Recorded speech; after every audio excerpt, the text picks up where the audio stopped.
పరలోకముక్తి చెప్దాం.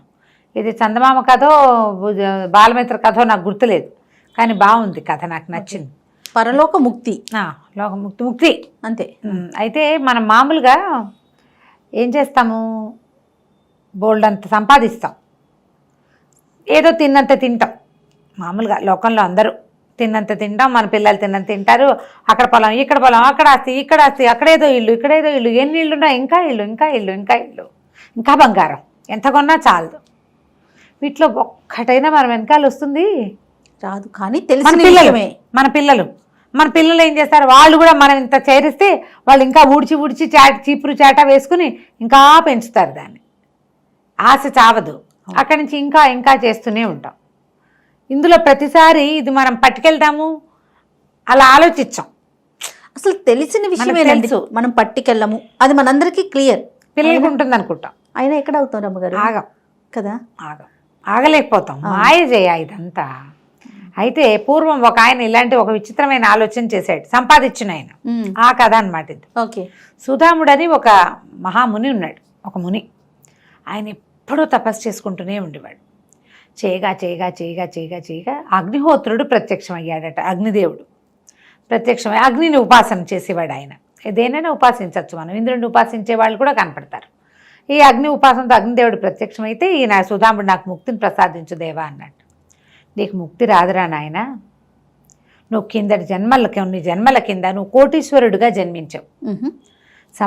సంపాదించి అదంతా అనుభవించలేక నా డబ్బంతా పరులపాలు అయిపోతుందేమో, ఇంకో జన్మెత్తి ఈ డబ్బుని అనుభవించాలన్న కోరికతోటి సముద్ర మధ్యంలో కుశద్వీపంలో ఒక నేలమాళిగ లాంటిది చేసి అందులో నువ్వు డబ్బంతా దాచిపెట్టావు.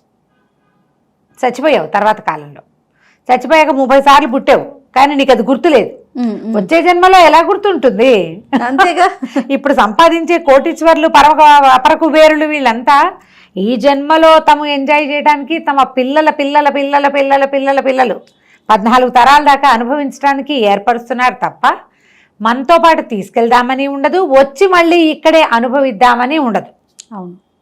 ఈయన అట్లా కాదు. ఈయన కుబేరుడిగా ఉన్నప్పుడు, కోటీశ్వరుడిగా ఉన్నప్పుడు అట్లా ఆలోచించి కుశద్వీపంలో ఉన్న ఒక నేలమాళిగలో పెట్టి దానికి మహామాంత్రికులని కాపలా పెట్టి మంత్రబద్ధం చేసి ఎవ్వరూ తీయకుండా నేనే స్వయంగా వచ్చి తీసుకుందామన్న ఆలోచనతోటి చేసావు.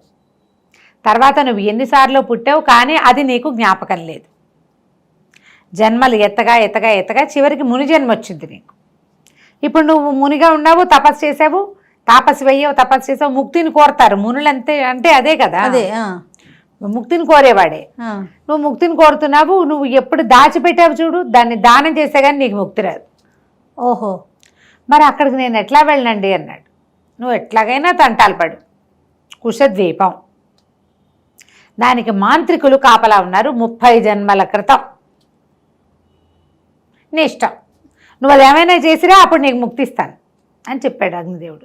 కాంతిపాడు ఇదేమిటి ఇలా వచ్చింది, ఇప్పుడు ఏం చేయాలి?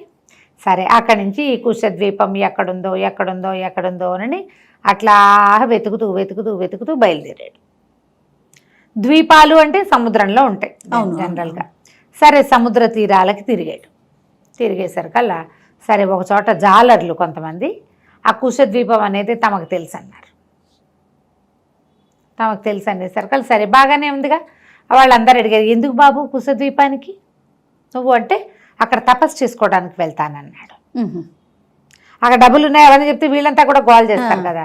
సరే, ఒక పడవవాడు ఒప్పుకున్నాడు తీసుకెళ్ళటానికి. అయితే పడవవాడికి ఈయన చెప్పాడు, కుశద్వీపంలో చాలా అపారమైన సంపద ఉంది నాయన, మరి నేను తిరిగి వచ్చాక మీ అందరికీ పంచిపెడతా అంటే వాడు సంతోషించాడు. అలాగే బాబు, మా వాళ్ళందరికీ చెప్తే వాళ్ళంతా నీ వెంబడి పడతారు, అలాగేలే నేను చెప్తానని తీసుకెళ్తే కుశద్వీపం చేరటం అంత సులువేం కాదు. మాంత్రికుల్ని కాపలా పెట్టాడు. దారంతా జలచరాలు మీద పడుతూనే ఉన్నాయి. ఎలాగోలాగా చచ్చి చెడి ఆ కుశద్వీపానికి చేరాడు. చేరేసరికి కుశద్వీపం అంటే అదేదో ద్వీపం అంతే. అందులో అంత ద్వీపంలో తను ఎక్కడ దాచాడో తనకేం తెలుసు? ఎట్లా వెతుకుతారు? వెతకటం ఎట్లా? తీరా అక్కడికి వెళ్ళేసరికల్లా ఓ ఇద్దరు పొడుగాటి మహా పెద్ద పర్సనాలిటీస్ ఉన్నటువంటి భీకరాకారులు ఇద్దరు కనపడ్డారు. ఎందుకు వచ్చావని అడిగారు. తపస్సు చేసుకోవడానికి వచ్చానంటే వాళ్ళు లెంపకాయలు కొట్టేశారు ఈయన్ని. తపస్సు కాదు దొంగ మొహం, ఇక్కడ ఏదో డబ్బు ఉందని వచ్చావు నువ్వు, పద నీబోటి వాళ్ళు చాలామంది ఉన్నారు, ముందు అరకలు దున్నుదు కానీ తర్వాత నీ సంగతి చెప్తామని ఈడ్చుకుపోయారు. ఈడ్చుకెళ్తే తీరా అక్కడ ఈ బోళ్ళంతమంది ఎడ్లకు బదులుగా అరకలకి కట్టున్నారు. నాగలి దున్నడానికి ఉంటుంది కదా, దానికి ఆ ఎడ్ల బదులు మనుషులు ఉన్నారు. మనుషులు కట్టి ఉండేసరికల్లా ఏం చేస్తాడు, కట్టేశారు. లాగాడు, ఏం తప్పలేదు. ఆయన వాళ్ళకి చెప్పాడు, నేను ఈ ద్వీపం నాదే ఒకప్పుడు కొన్ని జన్మల క్రితం, నేను ఇక్కడ అపార ధనరాశులు దాచిపెట్టాను అనేసరికల్లా వాళ్ళిద్దరు అన్నారు, గడిత గుడ్డులే, అపార ధనరాశులు ఎవడో దాచిపెట్టాడు 30 తరాలు గడిచిపోయినాయి, మా పెద్దవాళ్ళని నియమించాడు, మా పెద్దలు పోయారు, మేము వచ్చాం, ఆ డబ్బులు రక్షించడం మా బాధ్యత. నీబోటి మునులకి తాపసులకి అవి అందవు, అవి పెట్టినవాడు కోటీశ్వరుడు, వాడు నువ్వు కాదు, వాడెవడో మాకు తెలియదు, నువ్వైతే గ్యారంటీగా కాదు దున్నన్నారు. ఇక ఏం చేస్తాడు, వాళ్ళతో పడి దున్నటం మొదలుపెట్టాడు. రోజులు గడిచాక అక్కడ ఉన్న గుంపులు ఒక కుర్రాడు ఈయన్ని గుర్తుపెట్టాడు. వాడు ఈయన ఏ రాష్ట్రం నుంచి దేశం నుంచి వచ్చాడో ఆ రాజుగారి సైన్యాధిపతి లేదా రాజుగారి కొడుకు సూరసేనుడు. సూరసేనుడు ఆశ్చర్యపోయాడు, కాదండి మేమంతా ఇక్కడ ఏదో అపార ధనరాశులు ఉన్నాయని మీకు ఎలా తెలిసిందని. ఏమోనండి ఏదో పుస్తకంలో ఉందిట, పాత పుస్తకంలో, ఈయన 35 జన్మల క్రితం చేశాడు అంటే 30 తరాల క్రితంది, ఏవో ఏవో ఏవో మా మమ్మీలాగా పుస్తకాల్లో రాయబడి తెలుసుకున్నారు. వీడు వాడు మాట్లాడుకుంటుంటే మూడో వాడు విని ఒకడు, అట్లా వీళ్ళిద్దరూ ఎవరికో చెప్తే ఎవరో తెలుసుకుని ఒకళ్ళకి ఉత్తరం రాస్తే ఆ ఉత్తరం చేతిలో పడి ఇంకొకడు, ఆ పుస్తకం ఎక్కడో పబ్లిష్ అయితే ఎవరికో దొరికి 30 తరాల క్రితం పుస్తకాలు ఉంటాయి, ఎలాగో ఉన్నాయి తాళపత్రాల్లో ఉందని, తాళపత్రాల్లో ఎక్కడైనా డబ్బు రహస్యాలు ఉన్నాయేమని వెతుకుతారు. అలా వెతికి ఇక్కడ ఒక పెద్ద గుంపు చేరింది. ఈ రాక్షసులు ఇద్దరు మాంత్రికులు ఇద్దరు ఉన్నారుగా, ఇవి వచ్చిన వాళ్ళకి అటు ఇటు వేసేసి ఆ కాడేసి ఆ కాడితో అరకలు దున్నించేస్తున్నారు. వ్యవసాయం చేయండి మీరు, అందుకే పనికొస్తారండి. కానీ వీళ్ళని కాదని ఏం చెయ్యాలో వాళ్ళకి తెలీదు. ద్వీపంలో ఉందని తెలుసు కానీ ద్వీపంలో ఎక్కడుంది ఏముంది ఏమీ తెలియదు.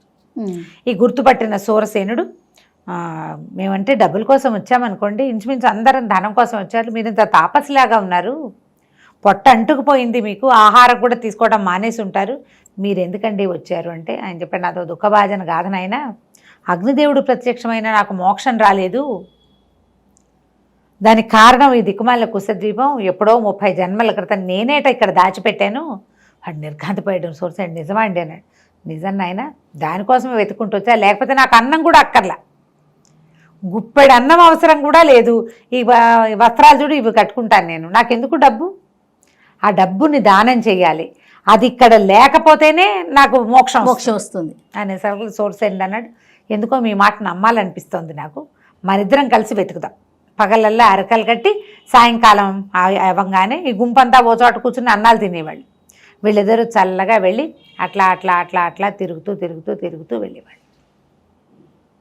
మరి ఏదో ఒకటి ప్రయత్నం చేయాలి కదా. ఈ లోపల తిరుగుతుంటే ఇతను బాగా లోపలికి వెళ్ళాక కొన్ని భవనాలు శిథిలమైపోయినవి అట్లా వాటిని గుర్తుపడుతున్నాడు ఆయన. ఇక్కడ ఒక భవనం ఉండేది, చాలా పెద్దది, నేనే కట్టించాను ద్వీపంలో, ఇక్కడ ఒక గుహ ఉండాలి, ఇది ఉండాలి, అది ఉండాలంటే రోజు కొంచెం చూసుకుంటూ తిరగ్గా తనకి గుర్తు కూడా వస్తుంది. లీలగా ఇదేనని అనిపిస్తుంది అనమాట. ఒక పురాతనమైన పాడుపడిపోయిన భవనము, దానికి లోపలగా ఉన్న ఒక గుహ. సరే, అక్కడి నుంచి కొద్ది రోజులు అయ్యేసరికల్లా సూరసేనుతో కలిసి ఆ గుహలోకి ప్రవేశించేసాడు. అయితే మాంత్రికులు పసిగట్టేశారు. అమ్మ దొంగబడవా, నువ్వు కాస్త డబ్బులు తీసుకెళ్ళటానికి వచ్చావు, ఉండు నీ పని చెప్తాము అని మీదకి వచ్చారు యుద్ధానికి. వచ్చేసరికల్లా ఈయన అన్నాడు, అది కాదు, నా మాట అర్థం చేసుకోండి, నేను కాపలా పెట్టింది మిమ్మల్ని కాదు, అసలు నేను ఈ రూపంతో చెయ్యలా, ఇది నాకు ఇలా జరిగిందని అతను చెప్పినా వాళ్ళు వినిపించుకోవాలి, మాకు అదంతా తెలీదు, దీన్ని కాపలా కాయటం అంతే మేము. సరే నువ్వు ఈ డబ్బుతోటి చచ్చిపోదు కానీ లోపలికి వెళ్ళి మొత్తం చూసిరమ్మన్నారు. లోపలికి వెళ్తే కొన్ని కోట్ల కొద్ది ధనరాశులు ఉన్నాయి. అగ్నిదేవుడు అబద్ధం ఎందుకు చెప్తాడు? అక్కడి నుంచి ఏమన్నారు, సరే నువ్వు పరిగెత్తు, నువ్వు ఏదైనా దొంగ పని చేయకుండా నీకు శిక్ష వేయకూడదు, ఊరికే చూస్తే నిన్నేమలే, ఓ పెట్టుపుచ్చు పారిపో, నీ వెనకాల బాణం వేసి చంపేస్తాం, మా తప్పు లేకుండా, ఎవడైనా దీన్ని తీసుకుంటే చంపేయాలని ఆర్డర్ మాకు, లేకపోతే చంపం, నువ్వు పట్టుపో ఒకటి. సరే నేను చేసాడు, లోపలికి వెళ్ళి ఓ పెద్ద గిన్నె, దాని నిండా వజ్రాలు ఉన్నాయి, ఆ గిన్నె పుచ్చుకుని వచ్చాడు బయట. తప్పు చేస్తే శిక్ష ఇవ్వాలి, వీళ్ళ పద్ధతి అది. అక్కడి నుంచి ఇద్దరు అన్నారు నువ్వు వెళ్ళిపో, నీ వెనకాల నుంచి బాణం వేసి చంపేస్తాం మేమన్నారు. ఇద్దరు బాణాలు వేశారు. ఈ 2 బాణాలు ఈయనకి తగలకుండా వెనక్కి వెళ్ళి వాళ్ళిద్దరికే కూర్చుకున్నారు. డబ్బా ఆయనదే కదా, అదేలే. అతను దొంగతనం చేయట్లా. దొంగతనం అంటే ఏది, నీది నేను తీసుకుంటే దొంగతనం, నాది నేనే తీసుకుంటే దొంగతనం కాదుగా. అలా తప్పు చేయని వాడి మీదకి బాణం ఎక్కువ పెట్టినందుకు బాణాలు వెళ్ళి వెనక్కి వెళ్ళి గుచ్చుకుపోయినాయి వాళ్ళకి. ఓహో. ఇద్దరు భగ్గుమని మండి కాలిపోయారు. కాలిపోయేసరికి ఈ భవనం పెళ్ళాడుతూ పక్కకు పడిపోయింది. ఏ గదిలో ఇతను ఇంత బంగారాన్ని డబ్బుని మణిమాణిక్యాలు నిక్షిప్తం చేశాడో ఆ గది ఇట్లా ప్రస్ఫుటంగా కనబడడం మొదలుపెట్టింది. సూర్యసేనుడు ఆశ్చర్యపడి అందరినీ పిలిచాడు. రండి రండి, ఆశపడద్దు, దీనికోసం నేను పక్కనే ఉన్నాడు సూర్యసేనుడు. ఆశపడద్దు, ఆ డబ్బంతా ఇయ్యింది. వాళ్ళందరికీ తెలిసింది ఇక్కడ జరుగుతున్నది ఏంటి. ఆయన ఏది ఇస్తే అది పుచ్చుకోండి అన్నాడు. అందరికీ దోసేళ్ల కొద్దీ పూసాడు దానంగా. వాళ్ళు ఆశపడలా, ఎందుకంటే అక్కడ ఎన్ని రోజుల నుంచో అక్కడ ఉండిపోయారు వాళ్ళు. అక్కడి నుంచి ఆ పడవ వాళ్ళు నది తీరానికి వచ్చి పడవ వాళ్ళకి సైజ్ చేశారు. అక్కడి నుంచి వీళ్ళతో ఈయంతో ఒక పడవవాడు వచ్చాడు కదా, వాడు దూరంగా లంగరేసుకుని ఉన్నాడు. ఎన్ని రోజులో ఉన్నాడు. ఈయన బతుకుంటాడో చచ్చిపోతాడో తెలియదు, కానీ వాడికి ఆశ అనమాట. ప్రతిరోజు వచ్చి చూసేవాడు ఇక్కడికి, ఎక్కడ దింపాడో అక్కడ దాకా వచ్చేవాడు. వీళ్ళు కనపడేసరికల్లా మనుషులు పడవాడు అందరినీ తన ఫ్రెండ్స్ని కేకేసుకొచ్చాడు. ఇక్కడున్న ధనరాశులన్నీ మూటలుగా కట్టి మొత్తం బయటికి మోసుకెళ్ళి పడవాళ్ళకి బెస్తవాళ్ళకి ఆ ఊళ్ళో ఉన్న జనాలందరికీ దోశలతోటి పంచేశాడు. ఒక్కటి కూడా ఉండనివ్వకుండా పంచిన తర్వాత ఆయన మరణించాడు. మరణించిన వాడికి అగ్నిహోత్రుడు ఏం చెప్పాడు, నీకు ముక్తి లభిస్తుంది అన్నాడు కదా. పంపకం అయిపోగానే ఈయన వెళ్ళిపోయాడు. సూర్యసేనుడికి చెప్పాడు, నాయన నాకు కాస్త ఇది చేసేసి అగ్ని సంస్కారం చేయి నాకు అని. ముందే సూర్యసేనుడికి పెద్ద వాటా ముట్టింది అతనితో పాటు ఉండటం వల్ల. సూర్యసేనుడి అగ్ని సంస్కారం చేశాడు. ఆయన రుణం తీర్చేసుకున్నాడు తనకు డబ్బు ఇచ్చినందుకు. మిగిలిన వాళ్ళందరి జయ జయధ్వానాల మధ్య ఈ సుధాముడు స్వర్గలోకానికి వెళ్ళిపోయాడు. ముక్తిలోకానికి మోక్షద్వార ప్రవేశం చేసేసాడు అనమాట. కథ కంచికి మనం ఇంటికి. సూపర్ రమ్మగారు. మోక్షం ఎలా వస్తుంటే మనం సంపాదిస్తే రాదు, దానం చేస్తే వస్తుంది. అది ఈ స్టోరీ లైన్ అది అంతే కదండి. అంతే. చాలా బాగుంది రమ్మగారు. నమస్తే.